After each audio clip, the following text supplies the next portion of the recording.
Greenlight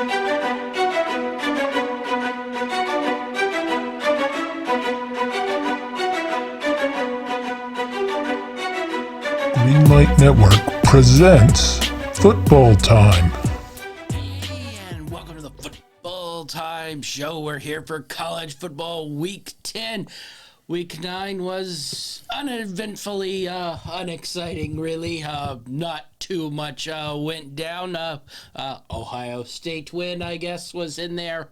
Other than that, Tennessee win was in there, but not too much of a big weekend. A couple big games this weekend, though, that should play out overall, but and a couple handful of things that will help decide conference standings there towards the end. But week 10, I think both of us were pretty light on some bets.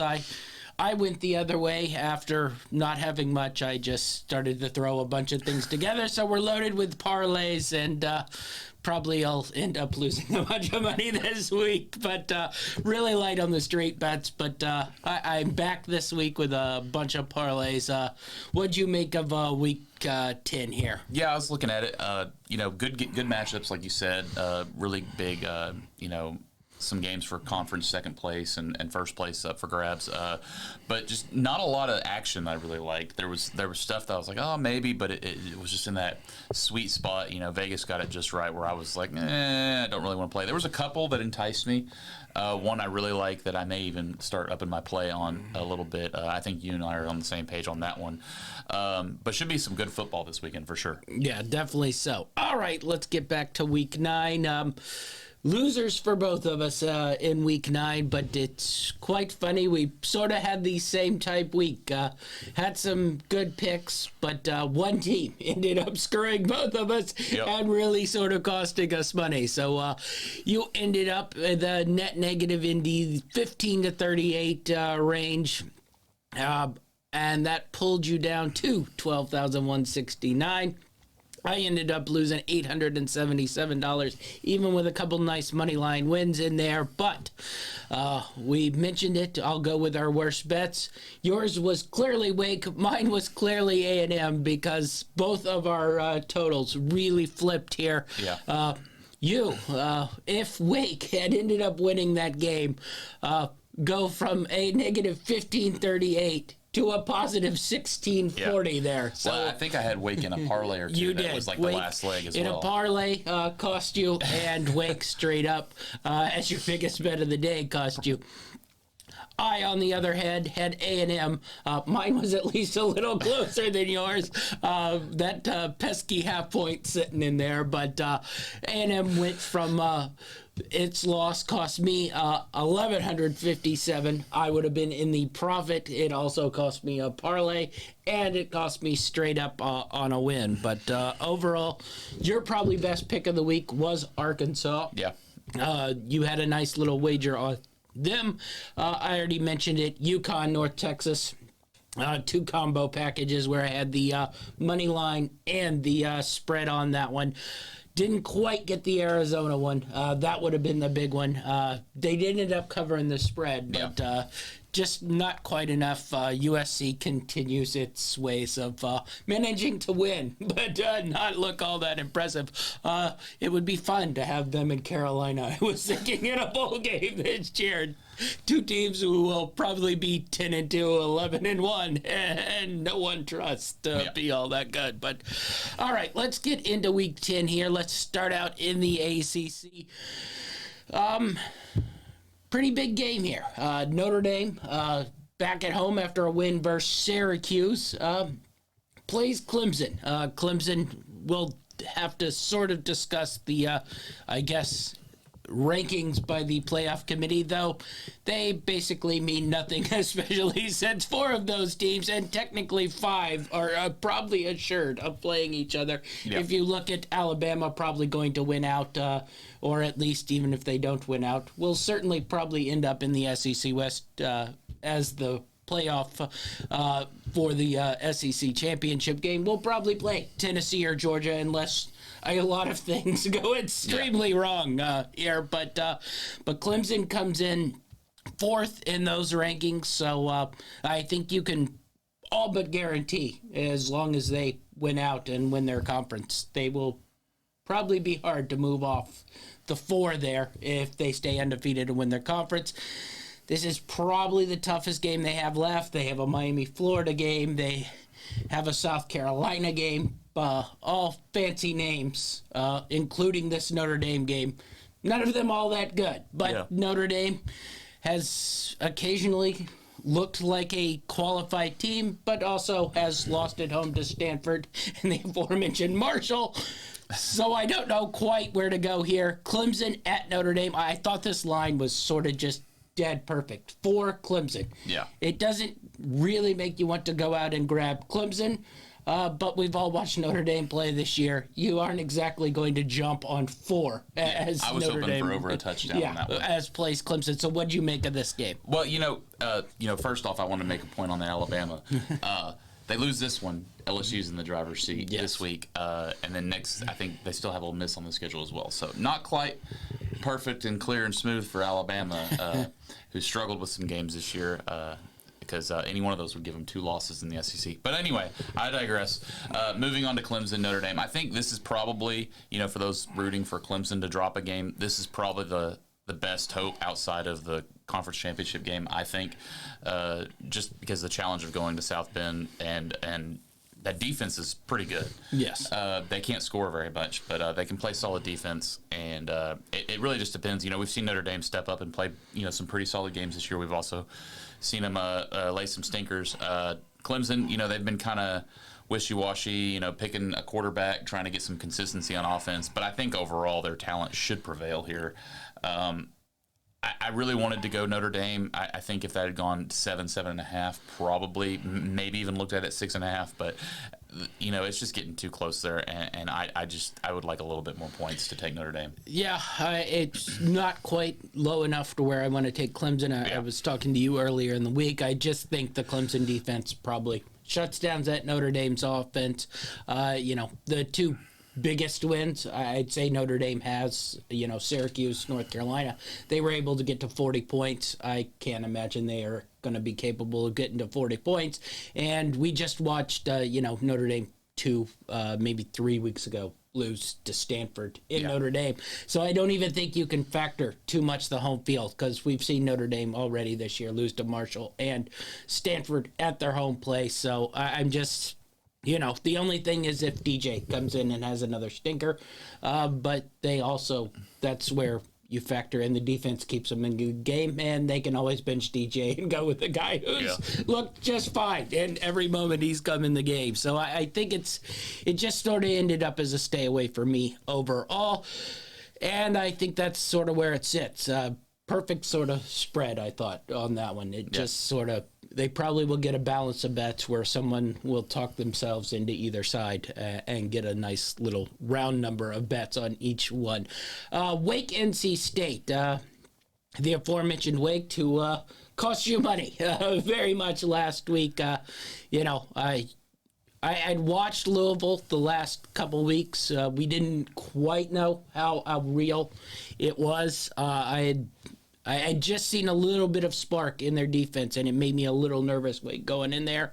And it just sort of happened to turn that way, where Louisville's defense continues to look good. So, after that puzzling loss for Louisville, I think it was BC or Virginia. I don't remember which one. It was a very bad loss on their own. Louisville's found their way, and Wake just a tough loss there. But they go to NC State. Interesting spread here. Wake favored again on the road here. It's a similar team, really, to Louisville, but I don't think I can make myself take NC State. I might have thrown them in a parlay. I don't remember. That was part of the just sort of throwing ones in there. But Wake, NC State, what do you make of this game? Yeah, looking at it, if I was going to pick this game, I'd be more inclined to take NC State. Just for the reasons you stated. Their defense, I think their defense is more athletic than Louisville. They may not play as good, but they do have playmakers on that defense. And Wake's just been proven to be really inconsistent, especially on the road. And I was really disappointed by their performance, and I thought they were going to come in and dominate. They only had the one loss on the year, but things really fell apart in that second half last week, and I think the consistency of NC State may be a little better in this one.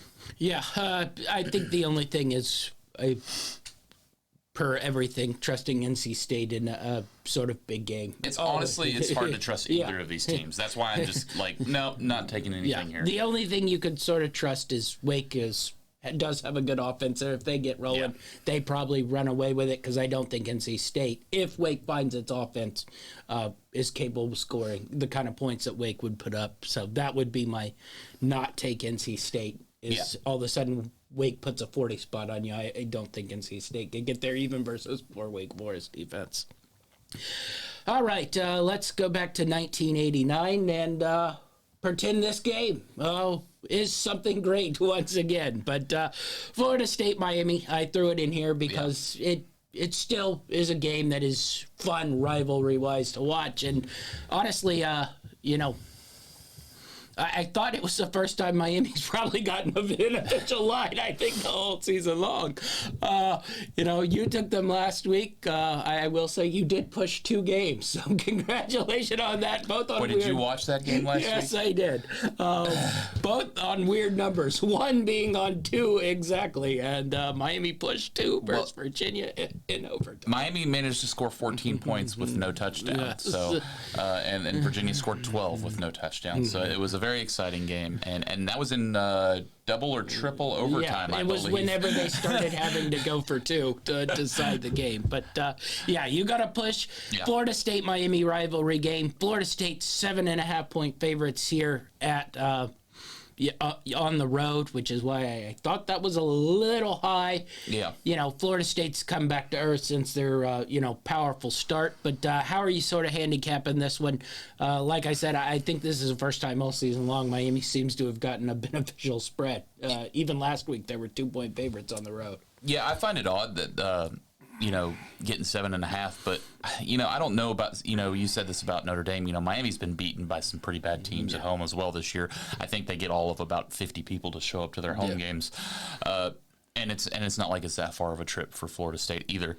So I don't know if that's really the challenge, but I just don't know if Florida State's a team that's really worthy of being favored by more than a touchdown against most teams in their conference, except for maybe Boston College or something like that. So I think that's a little much. I think it's pretty generous to get the 7.5 from a Miami team that a lot of people thought beginning of the year could be a top 10 team. They just really let a lot of people down. And Florida State got off to a really good start, but then I think they've lost 3 out of their last 4 or something like that. So I think it could be a close matchup, and with a close matchup, the points is probably the way to go, but I didn't really pick either side on this one. I just thought the points, the 7.5 in a game where I think these two teams... It could teams... be a toss-up. That's what... These teams are very similar.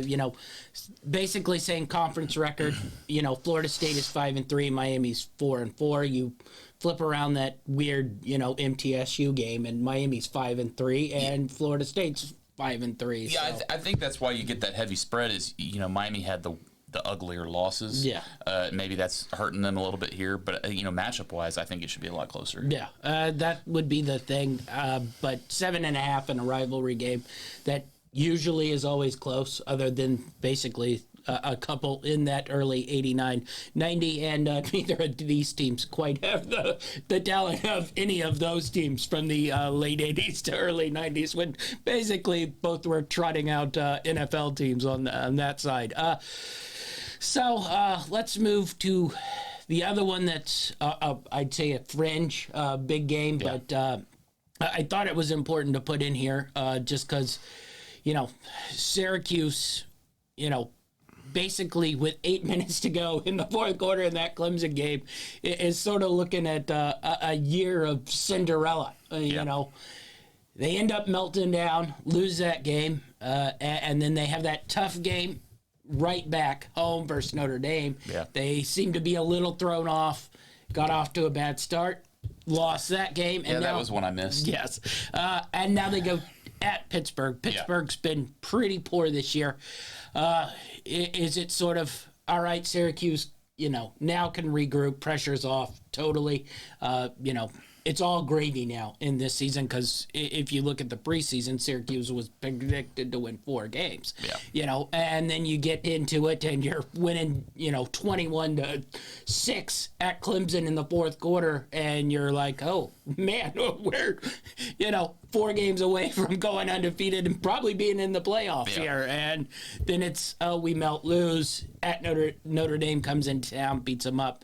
Can they sort of resurrect themselves and beat this Pittsburgh team, or do they continue to sort of fall down here? I think they've got a solid shot at it. Again, this was one of those lines that was pretty close, not enough points either way.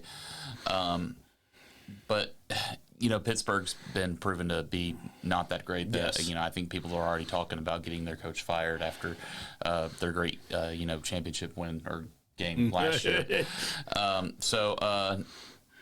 Syracuse really needs to stop the skid. This will be 3 in a row. But like you said, it's not the end of the world for them if they do go on a 3-game skid. They've already had a much better year. They're going to be going to a bowl game, a pretty solid bowl game if they manage to get a couple more wins outside of this one. But I think there's a good shot. These are, Syracuse is having an up year, Pittsburgh's having a down year. It really just depends on if Slovis can get some rhythm going on offense. When he's had bad games, Pittsburgh has a bad game. Yeah. So they really go off of him for sure. Well, I'd be curious if Syracuse defense comes back into play. I was shocked how much they gave up to Notre Dame. That was why I picked them in that. And that's sort of where I think maybe that was just sort of I don't want to say fluke last, but definitely a letdown because basically that Clemson game they just had. They had it, it was just thrown away, and then you got to regroup, and Notre Dame's coming into town, never easy to play offensive side of the ball, and it just sort of, and we'll see if they can get back together versus Pittsburgh. I was pretty shocked they were giving them 3.5 because I think even like last week before the Notre Dame game, I'm assuming Syracuse is probably like a 2.5 point favorite going into Pittsburgh there, and just because Pittsburgh's been basically awful all season long. It's honestly, if you go back and look back, Pittsburgh versus the Tennessee game, it's highly disturbing that game was that close. If you watch what Tennessee's sort of done, and then you look back and like Pittsburgh was an overtime, gimpy quarterback away from possibly winning that game. So, college football, that's sort of why it's a little hard to. That's why they play the games. Yeah, grade out. There's just not enough real info. It's not an 82-game season. It's not a 100-game season. It's a 12-game season. Freaky things can happen. If you play that Pittsburgh-Tennessee game now, it's probably 30-point spread for the Vols. So it's just sort of weird how those things play out. All right, bets in the ACC. I have one. I thought the 245 money line for Miami was pretty high for a game where I don't think there's a lot of talent separation here. This would be a nice win for Miami to sort of, push into next season, which is what they're looking at. Their recruiting class is already pretty high, and a nice rivalry win over FSU, close out the season well, sort of restart for next year. This would be a big one, 245 versus an FSU team where I don't think there's a lot of talent difference there. So that was one of my straight bets. What are you looking at here? I'm going to go back to an old reliable that I took a lot earlier in the year. I don't know if I could say reliable that I think they won me to and lost me to, but I was playing them nonetheless. But I like North Carolina minus the 7.5 for Virginia. I took Miami to beat Virginia because I thought they had a better offense, and they did, but it wasn't quite enough. I think a push is better than a loss. I think North Carolina has a significant amount more offense than Miami does, and Virginia is going to give us the same, probably 4 or 5 field goals showing. So I think North Carolina is going to win this one big. Yeah. I haven't done the math. You haven't done the math on my units yet, but I got a 2-unit play on that. Yeah. All right. Let's go to the AAC. And this was one of those where we're sort of looking for second place. I think Tulane's pretty sturdy where they are. They've looked pretty solid all season long. UCF versus Memphis. Memphis is sort of out of it. Amazing. You go back and think Memphis up in that Houston game with 6 minutes left, basically 27-6. And since then, it's just been complete and utter, just massive downhill. Central Florida, coming off the big win versus Cincinnati. Yeah. They now have only one loss in this conference. It makes you wonder how the hell they lost at East Carolina, but Not only lose at East Carolina, but lose to like 45 to 10. Get dominated. It would be I should say, get dominated. And that was just 2 weeks ago. Yeah, and not score. Maybe looking ahead, but that probably sums up Gus Malzahn as a coach. Lose a road game at East Carolina, come back, win, beat Cincinnati. But UCF, Memphis, and we'll just combine them, and Houston, SMU. Yeah. UCF, Houston, SMU, probably all three sort of vying for that spot there in the second place. SMU's got a little bit of work to do, because they have the loss to Central Florida. But if we just watch Central Florida lose at East Carolina, I'm not exactly going to just pencil in Central Florida running through the rest without, a couple more hiccups. So how do you sort of handicap this? Can Memphis give anything? There's already talk about the coach being fired and certain other coaches coming in there. But Houston, SMU, UCF, Memphis, what are you looking at in these two games? Yeah, I really wanted to take UCF here. But then I was looking, and they got that big win at home against Cincinnati, and I think their home crowd is a factor. They put together pretty good crowds there. But I think Memphis might be scrappy here and may be able to get out a win. Like you said, I go back to that Eastern Carolina, and this Memphis team is better than that. And I just don't like UCF favored. I think it was 3.5, 4 on the road here. A little bit higher, and I'd maybe inclined to take Memphis just because I think they're going to, fight in this one. And but kudos to UCF getting the win against Cincinnati. That was another one of my losses last week. But I think the more intriguing matchup is this Houston SMU. I just think that this could be a really fun game to watch. Really good. Rushing attack from SMU, and interesting play calling on Holgrenson at Houston's side. So should be two really good games. Like you said, this is an interesting cluster right up there at the top. Yeah. The Central Florida game, like I said, it was one that I ended up sort of hemming and hawing on. I ended up throwing in a parlay because I just think Central Florida is the better team here. But, they've proven they struggle on the road.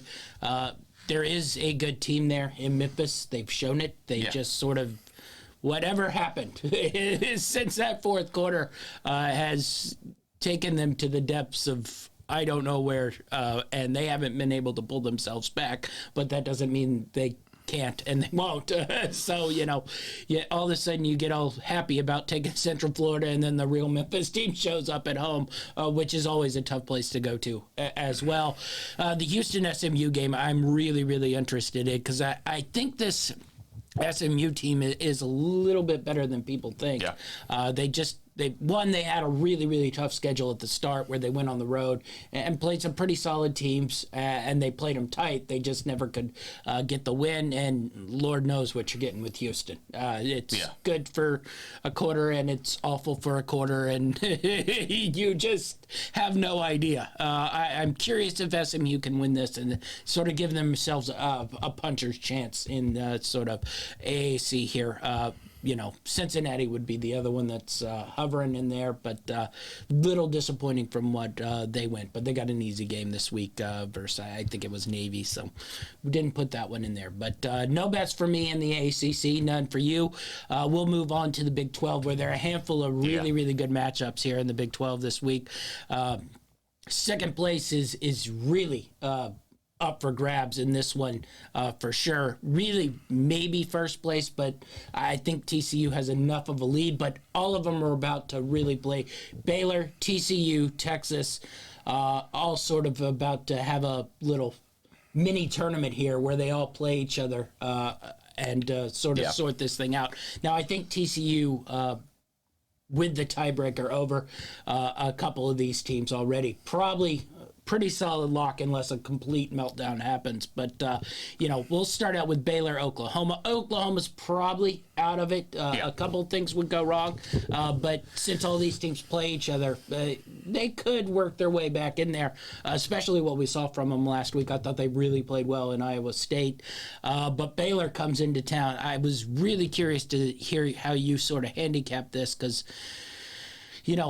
Baylor's been sort of poor every time they've stepped up versus a good team, but they have a little of that Minnesota. Every time they play a bad team, they annihilate them. So how are you looking at this Baylor-Oklahoma matchup here? Yeah, I really wanted to take Oklahoma here. I think they're kind of really starting to rally the team, and they've turned it around these last few weeks.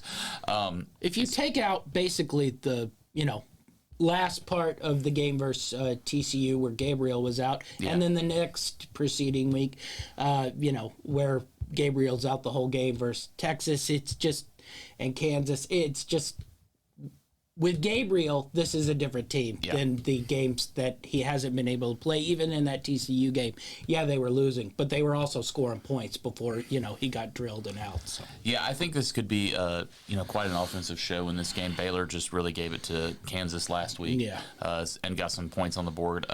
Oklahoma, they're going to be Oklahoma. Their defense is still struggling to really find anything under Venables. People thought that defense would be a little better this year, but it still kind of looks a little bit like the Lincoln Riley teams of old. But Gabriel's playing well, and I think this will be a close one, and that's why I didn't really make a play. But really I've got to lean towards Oklahoma here, but not certain enough to put any money on it. Yeah, and Baylor still very much alive. If they can win this game to finish second in that, Big 12, right there, sitting there. I did want to take Oklahoma as well, but I was a little nervous, that Baylor might be able to score a couple too many points, but it was just a hard game to read because it'll really be the first time you see Oklahoma play a solid team theoretically with Gabriel healthy for the whole game, and then you sort of see where Oklahoma lies on that one.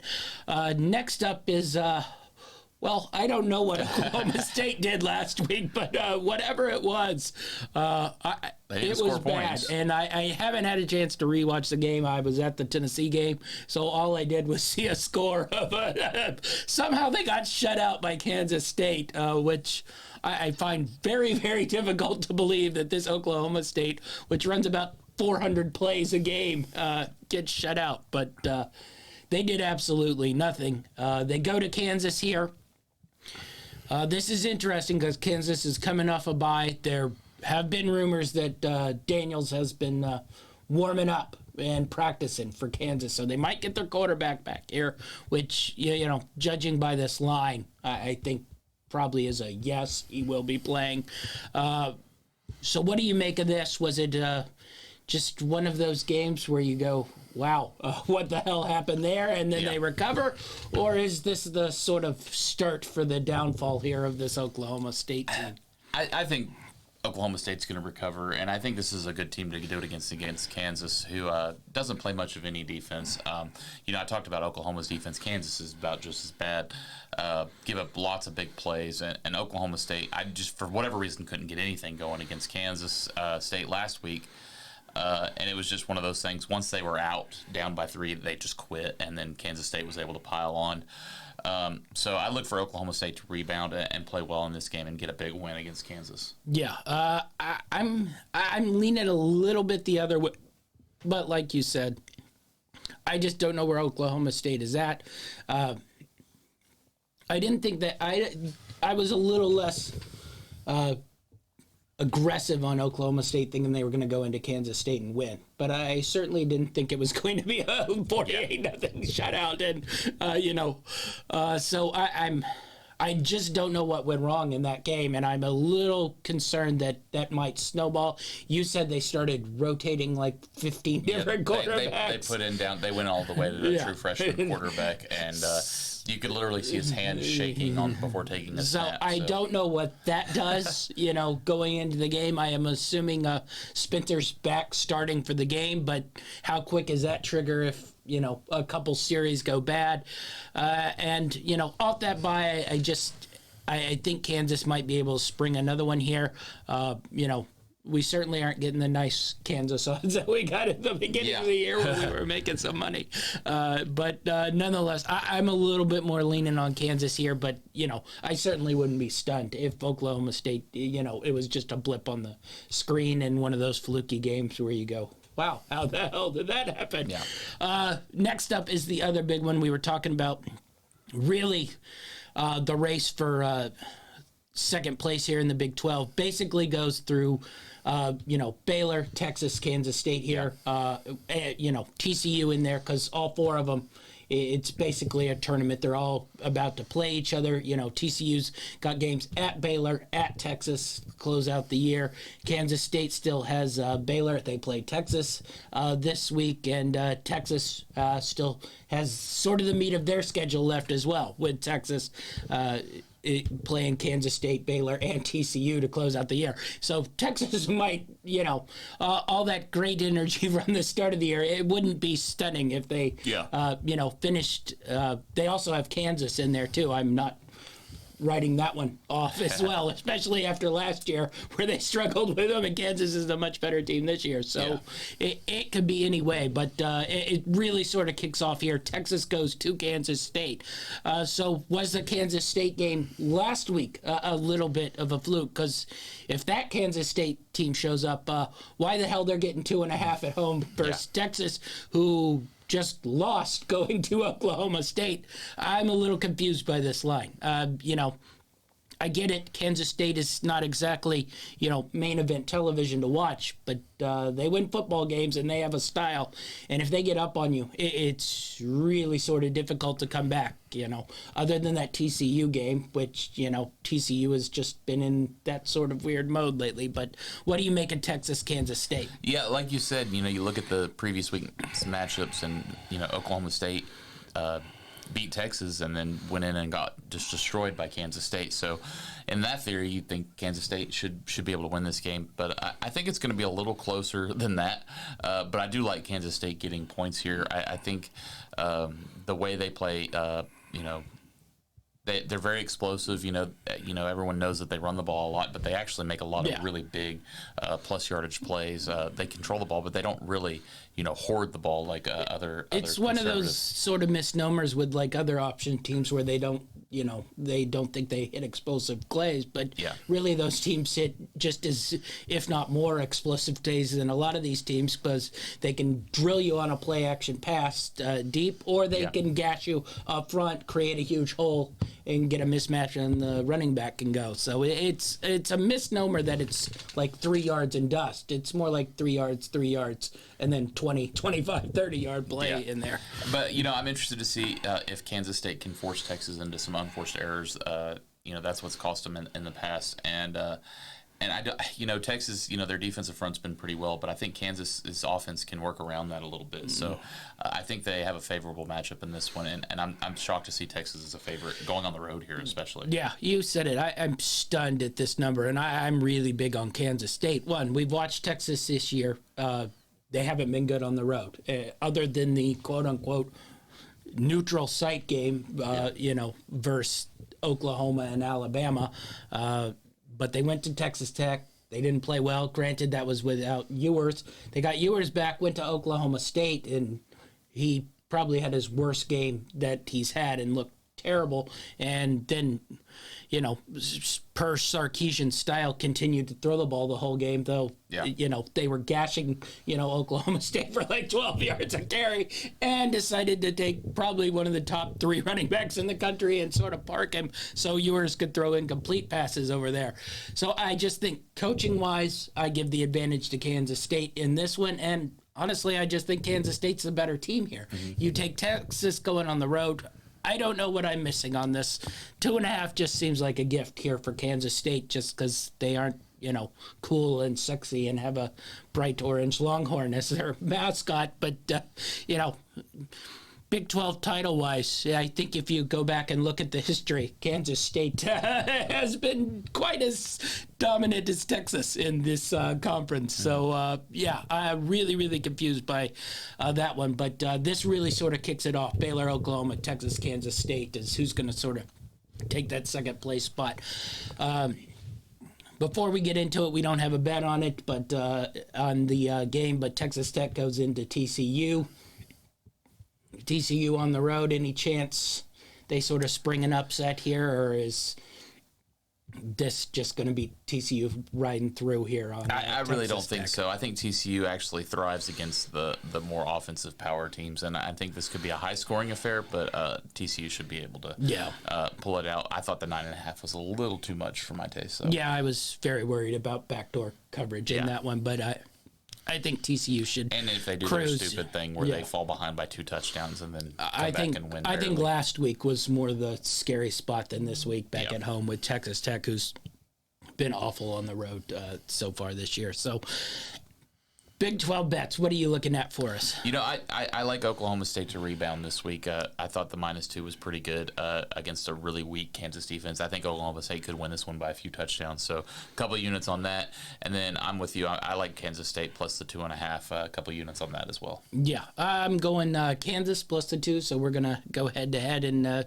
see Those always worked out well. Well, you probably have the better team this time around, though. Mine didn't get shut out the week before, so I'm going Kansas plus the 2. I'm going Kansas State plus the 2.5. Probably one of my bigger plays. I'm going 1,000 on Kansas State in this one, and then Baylor, Oklahoma over 61.5. Baylor has been scoring 35-40 no matter what, and I don't see how Baylor, Oklahoma gets not in that 30 to 40 point range for both teams. So 61.5 seemed a little low to me, so I'm going over on the 61.5 total here. The Big Ten basically has no good games.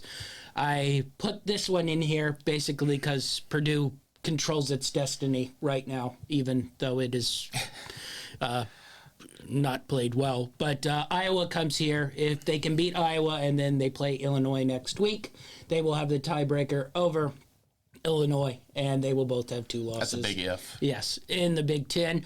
But they control their destiny. They will also have to win out, but they're pretty safe winning out from that bottom part of their schedule. So it's this 2-week stretch. Iowa comes to them, then they play Illinois. Iowa, Purdue, 4.5 point spread. I think I just went with it because I think Purdue does control its destiny here. So I think they have more of a reason to play hard. I guess Iowa's been playing a little bit better of late. That the cure-all of Northwestern coming into town sort of always helps. But what do you make of Iowa, Purdue? We don't have to have a long soliloquy on Iowa, Purdue. You know, Purdue, they almost got that comeback against Wisconsin a couple weeks ago, but couldn't quite do it. If they can get their offense, 80% of what they normally are, they can beat this Iowa team, because I just don't think Iowa can put enough points on the board. But Purdue's got to be able to get some first downs and get some consistency on the offensive side of the ball, and Iowa may be the team to prevent that. So I think this one could be a little close. That 4.5 is probably right around where this is going to be, but I could see this being like a 17 to 11, 12 game. Yeah. The only thing I sort of see, if Purdue gets up early, I feel like Iowa will probably pack it in, which we've seen a couple times already. If it's one of those, if you keep them alive, they'll continue to play hard throughout. But if you punch them pretty early, they will probably retreat and just take their loss and go home. So that's why I sort of rode with the Purdue -4.5 in this one. I'm also going to just take a flyer on the Indiana plus 440 money line versus Penn State. It's falling apart. Penn State, huh? Even though they had the lead in the fourth quarter against Ohio State. I wanted a hand raise on anyone who thought Penn State was going to be able to close that puppy out. I didn't watch the live money line on that. I wonder how heavy. It did not move. There was not much action going on Ohio State losing. There was still a very large number. I think it was still in the 3-4 to 1 territory at that point. So, and you knew bad things were just going to happen. And the quarterback does his thing where he fumbles all the time. So, whatever. I guess they sort of gave a spirited defensive response, though they still gave up like 40 points. But I don't know. I just don't love this team going on the road to Indiana after their season's sort of done. They aren't winning the Big Ten. They're already bowl eligible. Great. We go to Nashville. We go to Orlando. We go to San Francisco. We're going to one of them. I just think this is a dead spot. Now, if Indiana can close them out, I'd be stunned. This feels more like one of those games where Indiana's leading, 17-13 in the fourth quarter and then does something stupid and melts. But nonetheless, 440 just seemed like a nice little money line spot to grab a big underdog at home here. So Indiana plus 440 is my other money line bet. What do you got in the? Yeah, I just got a couple 1-unit plays here. Maryland at Wisconsin. Both these teams are averaging about 33 and 34 points a game. This line's only at 50. Now, one thing I didn't do thorough research on, I didn't look at the weather. It is November now, and it is at Wisconsin, so I may run into some issues there. But I'm confident in this Maryland team. They can get the ball moving, and Wisconsin's been doing pretty well offensively. So give me the over 50 in that one. And then I'm going to take Nebraska plus the 16 at home versus Minnesota. You took them plus the spread last week and a little shot at the upset. They let you down. They got off to a good start, but I just think I think 16's a little generous on this Minnesota game. I think if it had been under 14, I wouldn't have liked it as much. But getting over 2 touchdowns, I like Nebraska at home on that one. Yeah, I don't know if I'd call Nebraska getting crushed, letting me down. I'm pretty used to that for the last 20 years, 3 or 4 years here, thinking Nebraska's going to do something, and then they just sort of beat her out. But nothing really big in Conference USA. No. We got a couple bets here. We're both on the UT San Antonio going to UAB. In years past, this would be a pretty big showdown, but UAB just hasn't really looked good. I'm a little stunned that this sits at Pick'em here. I will say UAB's been better at home than they have on the road. Yeah, but they're still 4-4 at this point, and UTSA's actually performed pretty well. I get that, UTSA hasn't locked up, but it would be very hard for me to believe that UTSA is going to lose 2 games in Conference USA to close out this season. So I was stunned that this is a pick 'em. I'm going big on UT San Antonio to go into UAB and win this game, but that would be about the only, maybe UAB at home, which is a tough home field to go to, can sneak something here, but I just think UTSA has too much talent. The other one I have, Charlotte went into Rice last week and annihilated them. I don't quite know how that happened, but anyway, Western Kentucky's coming to them. If this is some weird post-Wheel Healy boost, I'm just going to ride the train. So plus 570, because if you told me Western Kentucky was going into Rice prior to last week, I would have been all on Rice. So if Charlotte can go in there and win, I assume at home, Western Kentucky, who's coming off a loss to North Texas and didn't even really play well. North Texas was up and dominated that game from start to finish. So, I don't expect Charlotte to continue this trend, but you go into Rice and win. I assumed you can win at home versus Western Kentucky, so plus 570. I'm all about on the money line here. Take a shot and see if Wheel Healy was an actual problem or, we go back to normal here. All right, we're going to do a fun one. UMass plays UConn. UConn, now 4 wins on the season. They have UMass, they have Army, and they have Liberty to close out the year. So one win away. Well, 2 wins. You're assuming they beat UMass here. This is probably the first time in, I don't know, Dan Orslowski that they've been 2 touchdown favorite in a game here. But UMass UConn, this isn't really a handicapping of the game. Can UConn get the 2 wins? Really 1 win, Liberty Army, to get themselves bowl eligible this year? I think they can do it. They've been really scrappy, really good at home. I say really good, but they really blew their chance. They should have got that game a couple weeks ago. Yeah, Ball State, this one would be the one to get them bowl eligible, and the other 2 wouldn't matter. Yeah, so, technically I think, I don't know if they get picked with those wins, but we'll see. It's been fun taking them. It's really hard to predict, honestly. Yeah, I know. I know you like Huskies. UConn. I like them this year. They won me plenty of money because I don't think anybody knows they're kind of good this year. So, getting that 9 points last week at home versus Boston College was sort of like just taking free money. But nonetheless, Mac played a bunch of midweek games and the rest were stored off so they could start their midweek games. So nothing really going on in the MAC. Couple of Mountain West games here. One that's just sort of a long-time rivalry of two sort of good, I don't want to say smaller schools. BYU and Boise State are playing. Two good football programs playing each other. BYU's been a little down since they just never seem to recover That Oregon past loss that just Oregon game. beat 'em up. Well, I think it was just sort of the hammer. That Baylor game where both teams were just smash-mouthing each other, and they had that long overtime. Then they went on the road to Oregon, and they just haven't been the same since. The quarterback's still playing really, really well.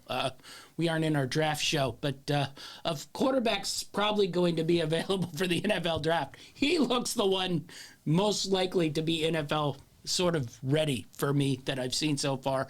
BYU, Boise. I put this on here because I'm curious to see what this Boise State. Yeah. Basically, since, the fluky loss in UTEP for Boise State, and they finally benched Breckenmeyer, they've been on a run, but they Still haven't been that great offensively. They haven't. Well, they haven't come up against somebody who can score points and sort of made them throw the ball. Yeah. Basically, since then, they've sort of been running just pistol offense, handing the ball off and scoring enough to win. And scoring enough to win and trusting their defense. Yeah. Is this Boise State team sort of found the rhythm, or is BYU going to find their footing here? Now, granted, tough to go into Boise State and win. Yeah, I just think, if I've got a lean in this one. I wanted to take it. I couldn't quite do it, but just because I don't like taking a road team going into Boise. But I think BYU probably has a slight advantage here just because, if you think one of these teams is going to score over 20 points, you think it's probably going to be BYU. Even if they get slowed down a little. If they don't get slowed down, they could score 40 plus. I don't think that'll happen on the road at Boise, so I'm a little nervous, but I definitely lean BYU. Yeah, I wanted to take BYU. I just wish the spread was a little bit. This is where I get annoyed because the odds makers sort of know. It was like that a lot this week. They just sort of know. They aren't going to give you enough to where you really want to aggressively grab BYU because we've, people who are paying attention just sort of know Boise State's, it's a little smoke and mirrors on offense, and they're going to come up against an offense where their defense is not just going to be able to shut down the opponent. That's what, Boise State has basically been able to keep everybody under 10 points, and they can manufacture enough, to score enough points to win. They probably will give up 20 or so points to BYU. Can they get in that range, having to play real football? We switch things to the other side of the bracket. UNLV, San Diego State. There are basically four teams all vying for the spot. Now, I think Fresno, now that everybody's healthy and they're on a roll now. Yeah, now that they're back to being Fresno and their whole team isn't hurt and they aren't going on the road and losing to said UConn, probably has a leg up here, but UNLV, San Diego State, San Jose State, Fresno, all, right there, one game out or tied for the lead here. This is sort of loser leaves town here, and UNLV's last-dish shot to keep themselves attached here in the thing. What do you make of this UNLV San Diego State game? San Diego State's also kind of found their footing since early season struggles as well. Yeah, I think, UNLV still managed to put together a few wins, but I think they got exposed about 4 weeks ago, and they're kind of showing their true colors of what they really are, and I just don't know if they can get the San Diego State. I like the 6.5. I would have liked 9.5 here, so that's why I'm not taking this one. I got UNLV on some big spreads early that won me some money, but this isn't big enough. Yeah, it just didn't hit that number where I thought it was really, really big. If it went into more double-digit territory, I'd probably be a little more aggressive on UNLV, but I don't know. even though San Diego State hasn't been their normal selves, I struggle to see UNLV going into a difficult place to play. Yeah, I think they're going to have a hard time scoring some points in this one. All right, nothing for us in the Mountain West. So a couple of blanks. We'll get into the Pac-12. Not a lot of great matchups here in the Pac-12, but one coming during the week. Oregon State goes to Washington. I'd say both of these teams have had a really good season so far. Maybe some people are disappointed with Washington's 6-2 record, but from what we saw last year of Washington, I think this is a really, really big upgrade. And Oregon State, I think 6-2 is good for them as well. 6-2, and they were right there to win. That USC game. So I think this is a game where I think both of these teams statistically are still in the running. Yes. To get to that conference championship game. Both some things have Oregon still to play, so theoretically both can beat Oregon, and then whoever wins this matchup right here would move in there. Find that a little unlikely from what we've seen from Oregon so far this year, other than the terrible Georgia game. They've basically annihilated everyone. But I think this is really important, too, for one of these teams to finish 2 and go into next season as well. Yeah, and get a really good bowl game if they win this game, because you're looking at 7 plus a couple more winnable games. You could get to 8 or 9 if you win this one.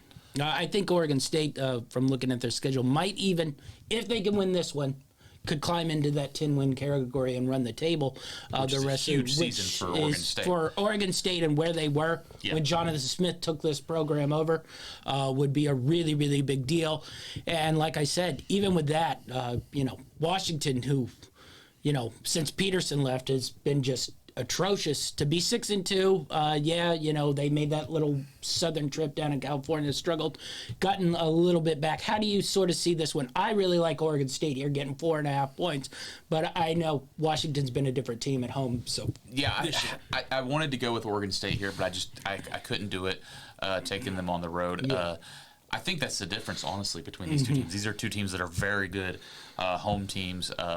They always get quite an advantage, and I think that may be the edge that Washington needs to get this one. All right, so I have Oregon State plus the 4.5 in my straight bets here.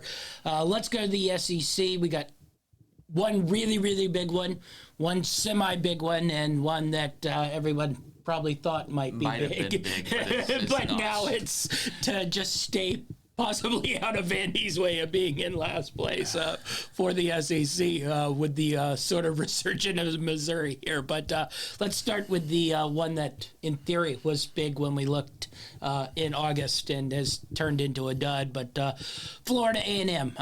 You thought Florida would have a good showing versus Georgia. They stuck around for... It was a one-score game in the third quarter. And then Georgia closed the door immediately and scoring 2 touchdowns. But A&M once again sort of close in that Ole Miss game, but made plenty of dumb mistakes that really switched my whole... an Ole Miss team that neither one of us respect.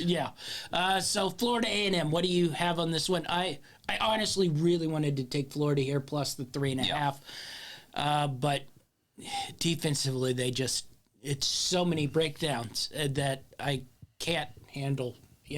Being on that Florida train and having to watch wide receivers streak down the field with no coverage. Offensively, I think they'll be able to find their way. Even versus Georgia, they were able to, Richardson didn't play great, but he still played pretty good. If he comes back next year, I'm really interested to see what this Florida team is, but, hard to say whether he'll come back or not. He'll probably be a first-round pick. But what do you make of this Florida-Texas A&M? I don't even know if Texas A&M can take advantage of breakdowns right now. I'm not 100% sold a wide-open receiver 40 yards down the field they can actually hit even in practice. So what do you make of Florida A&M? A&M... We talk bad about them a lot. They've actually got a really good defense still. I think they're only giving up an average of, it's not much, but they can't put any points on the board.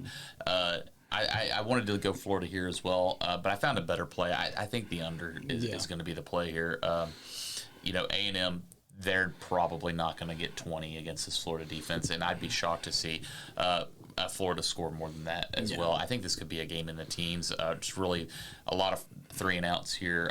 Maybe some turnovers lead to some scores, but just not going to be a pretty game or a fun game to watch. I just don't see. The reason I stayed away from Florida is I don't know if I see A&M losing 4 in a row. I mean, that's got to be the end of the line for Jimbo at that point if they do that.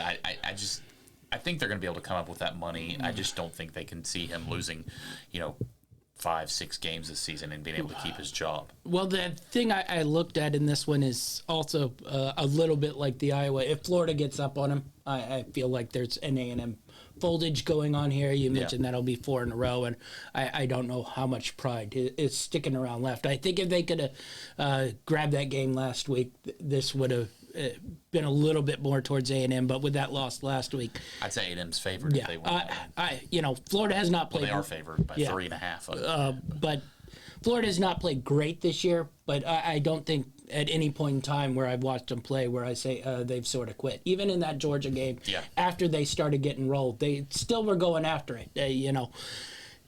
I don't think they have the talent level yet, but they play hard. I can't always say that about A&M. So I think Florida's a play, but it's just hard to grab it at 3.5 with their defensive issues. Tennessee, Georgia, the big one for the week, game of the century, or just SEC game that occurs basically every year. Most expensive college football game to get into ever. I think tickets get-in price upper deck are $650 a piece. So Georgia's 8-point favorites here at home. This is probably Tennessee's toughest road game. Oh, for sure. Sort of depending on what you think about LSU, but I think there was a little bit of weird circumstances in that one. 1, it was a noon game. 2, Tennessee hit those 2 freebies right off the start. You get up 14-0 basically 2 minutes into the game, and that sort of just steals every bit of momentum into that game. So Tennessee going to Georgia, how do you see this one? Yeah, I think it's going to be whichever one of these offenses can really establish the run here. You look at Kentucky, the way they got dominated by Tennessee. They weren't able to establish a run, which helped Tennessee's secondary be able to focus on getting some coverage, which is where they've struggled throughout the year. But and Georgia's got some weapons at tight end that are scary as well. Basically, just freak giant wide receivers that play at the tight end spot. But I think this will be a scoring affair. I think it could come down to turnovers. Who creates the most turnovers, whatever bounces away, which is, like you said in that LSU game, a couple balls bounce their way early, and it's over. But this Georgia defense is going to give this Tennessee offense the biggest challenge they've had all year. And I'm interested to see if Heupel can still get these wide receivers running wide open down the field. I don't know if that opportunity is going to come nearly as often as it has against other teams this year. Well, that's I think what I'm curious about, because I went to the game and I high view looking down, I sort of got a coach's tape look of what sort of Tennessee does, and it's brilliant and it's simplistic in both. It's they stack or they flat out the wide receivers really really wide, and basically both sets of wide receivers run the same routes on both sides, but because they go so fast and the other team is so just ill-prepared, half of them are in man, half of them are in zone, breakdowns happen, and that's where you get those streaking wide receivers. Yeah. Now the question is, you can do that versus Kentucky because they seem ill-prepared for that. We've seen the sort of Alabama secondary have its problems all year long, and even that I don't think was miscommunications. They were picking on one dude a whole lot who kept getting broken down. I'm curious if that occurs versus Georgia, and if it does, Tennessee can stay in this game. If Georgia can keep their shortest stick, stay with these receivers, not give up those huge plays, I think Georgia rolls away with this because I don't think Tennessee's defense will be able to sort of stick with it. I know they played good defense last week, but we've both had our say of what we think of Will Levis, and I don't think anything broke last week that made our change. I'm still seeing people talk about him being one of the first quarterbacks drafted, and I just do not understand it at all. I must say, that guy missed so many open receivers, and not just throwing. he made the wrong decision throwing to a guy who was semi-covered, to guys who were just wide open and just didn't see it. Who's ever taking Will Levis is not going to have a good NFL quarterback. I can almost guarantee it. So probably the Jets. Anyway, so I think it just comes down to if that secondary can sort of stay in communication, not have the breakdowns. If they don't have the breakdowns and only give up one or two of those big plays, I think Georgia runs with it. If they do, I think we get that shootout, and it probably comes down to like Alabama. One kicker's probably going to make a field goal, another kicker's probably going to miss a field goal. That's football. Alabama, LSU, I don't quite know. Big game, I guess. It's probably what you think of this LSU team now. I'm not 100% sold they're going to be able to take advantage of sort of Alabama's secondary in this game. So I think Alabama rolls in this one, but, maybe with Alabama going into LSU at a night game, there's a little bit more atmosphere. But I just don't see LSU's quarterback taking advantage of the Alabama secondary in this one. But what do you think? Yeah, I don't know. I think not enough that I was going to take Alabama at 13.5, but I think it's more likely Alabama sort of covers than I think LSU covers. Yeah, you said it. It really just depends on how Jaden Daniels does finding open receivers. Tennessee was able to find it, but I think Alabama's going to be. They've corrected some of their problems, and I think they're going to be rolling in this one. Both teams got a bye to get ready for this game. So I think I trust Saban a little bit more here, even though it's a tough road test. I don't see them losing another one yet. I'll be interested to see if the penalties continue for Alabama. That's probably been the biggest thing all year long. A lot of unforced penalties as well. A team that basically committed 3 a game is now committing 15 a game. All right, SEC bets. You already said your Florida, Texas A&M under 55.5. I got a couple. We're going to keep riding Mizzou plus the 1. I think this defense is kind of frisky here. And, Kentucky going into Mizzou, I assume it will be medium cold, rainy, and windy. Kentucky should be used to that. Yeah, and I've watched Will Levis play. So if Mizzou gets pressure on him, I think they will find enough offense. Mizzou offensively still not fun. This game probably will not be a blast to watch. I think this could be a 14-9. Yeah, but I sort of like this Mizzou team defensively. Georgia minus the 8, I'm going to take, and then Liberty, Arkansas, I'm going over the 63.5. I sort of wanted to take Arkansas straight, but I was very scared of backdoor coverage. Yeah, Arkansas, very well could get in the 40s or 50s here.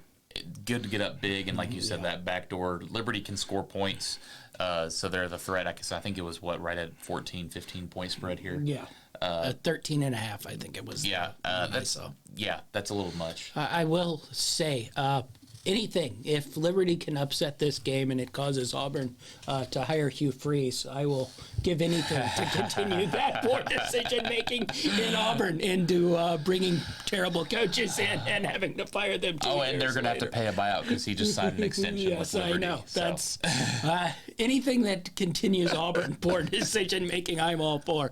All right, Sunbelt, we're just going to go over all 4 of these because it's – or 3 of these, and then we'll break down the sort of fun one. But App State, Coastal Carolina, both are sitting there once again back sort of on top of the division. Tonight, Thursday night. Yeah, is a big one. Troy controls their destiny here, but goes to Lafayette, and then South Alabama still sits there waiting versus Georgia Southern, who's also just right outside Appy State and Coastal Carolina. I'm just curious, how do you think this Appy State Coastal Carolina game is going to go? Appy State's sort of righted their ship here. Now it's been against a couple cupcakes, but 4 weeks ago they were losing at Texas State, who I call a cupcake. So has Appy State found their form, or will Coastal continue to go here? I tend to lean App State here just because they're finally getting their defense together, and Coastal's offense looked pretty rough last week, and their defense is still susceptible. So I think App State's going to be able to move the ball pretty well against Coastal. This could be a high-scoring game. I almost wanted to take the over, but I think it was at like 65, 66. It was a little too high. I think if it was at 60, I probably would have taken the over because I think this is definitely going to be a back-and-forth game. I think we could see something like the Appy State-North Carolina game earlier in the year. I'm looking at that one. I sort of want to go Appy State, but I just can't trust them. Troy going to Lafayette with their destiny in their own hands here after their win at South Alabama. Can Troy maintain the rudder here and go into Lafayette? It's sort of just the monster in the room where you got to go in there and win, and you're probably okay the rest of the year. Can Troy go in there and do it? I think they can. I don't know if I want to bet on it, though. Yeah. I think it'll be anyone's game for sure. I must say I was staring pretty hard at the Lafayette and the Troy meltdown here. That being said, South Alabama, if Troy loses this one, then sort of hops over the spot, and really South Alabama's probably played as well as anybody in the Sun Belt so far. Yeah. Goes to a tough Georgia Southern team. Yeah. What do you make of this matchup here, South Alabama, Georgia? I actually like Georgia Southern here. I think they're going to get this win. Yeah, I really like the way Georgia Southern's been playing. Yeah. I don't know if they'll be able to hop Appy and Coastal, but I think they've got the tiebreaker against Coastal, don't they? They have the tiebreaker against Coastal. I don't think App State and Georgia Southern have played yet. They played one of them, I know that, and have a win. I think it's Coastal that they have the win. Yeah. I think App State, Georgia Southern play like the last week of the season. And then lastly, James Madison goes to Louisville. Pretty good debut year for James Madison. Any chance they go into Louisville here? I must say, I don't know what Scott Satterfield was doing here, but this is a game you do not schedule 3 weeks. You schedule an out-of-conference game versus James Madison. This gets me fired by losing to an actual good football team that nobody thinks is a good football team. What do you make of Madison Louisville here? Yeah, Madison can put points on the board, so it really just depends on if this Louisville defense that showed up last week shows up again here. They're capable, but James Madison's definitely capable as well. I think it should be a good matchup. I was stunned. This game came up in the slip. I'm like, Jesus, do you want to keep your job? Do not schedule this game in November. Schedule it in... Madison's basically the new App State from 20 years ago. Yeah. So James Madison, I'm going to take plus 250 on the money line here. Nothing for you. No parlays for you. I'm going to give you a handful of parlays this week. We'll start out TCU minus 9.5, Arkansas 13.5, Mississippi State 12.5. The home favorites versus sort of crappies in the cover. The sort of road favorite kind of favorites. UCF 3.5. We got SMU and we got Syracuse on the. Really surprised Syracuse is the dog there. Yeah, I know. I really want to move that in there, but I'm a little nervous on that one. We'll move into big teams getting points here. Indiana plus a 14. We're back in the world of New Mexico, though they've really sort of fallen off. But 16.5 versus Utah State seems like a tad high for a Utah State to has barely won games, and the games they've won are by about 2 and 3 points. So as bad as New Mexico is, 17 just seemed like a bit of a smudge there. And we're going to continue to ride our Arizona 17.5. I think they'll be able to score points here versus Utah and sort of hang with them. I don't expect an upset in this one, but 17.5, you saw it last week. They're capable of getting that cheapy backdoor cover. And then lastly, we're going Florida plus the 3.5, Madison plus the 7.5. And Miami, Florida, plus a 7.5. In that one, then we got a couple money line underdog parlays.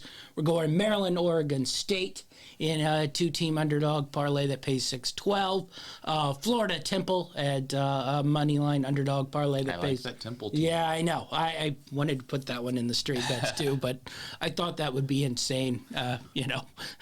Granted, South Florida's about to fire their coach, so Florida Temple plus 505. Old Dominion versus Syracuse in our next money line parlay is going to be our team up. We'll see if Old Dominion can sort of bounce back after a tough loss there versus Georgia State. And we've already talked about liking the Syracuse one. This one I kind of like. NC State, Stanford. The Stanford team been a little bit plucky versus sort of low-level teams, so they might be able to spring the upset this week versus Washington State and NC State. Wake, I think, is a little bit more of a toss-up than people think. Plus 602 on that one, and then we're going to throw Syracuse back in another one versus Lafayette here. Louisiana Lafayette. Do not take the Patriot League Lafayette in that. But Syracuse Lafayette in the last one, plus 627 in that one. All right, that wraps up the week 10. Be sure to like and subscribe so you can get all our shows. Winning Daily is popping up, out, and winning some money in that one. NBA, soccer. NBA, soccer. World Cup coming up soon. World Cup coming up. That will be very bet on. We'll definitely have a preview show for World Cup in next probably couple weeks, 2 weeks, whenever the rosters get officially announced. And I know who's going to be playing on the rosters. Dynamite David's going to try to preview. I'll take a stab. It can't be any worse than my college football That's season. correct. And he's used to soccer betting now. So you'll be wanting to have all that information. We'll have Achilles Rain in to do our NFL show in the next couple of days. Like, subscribe. That's our show. And we're out.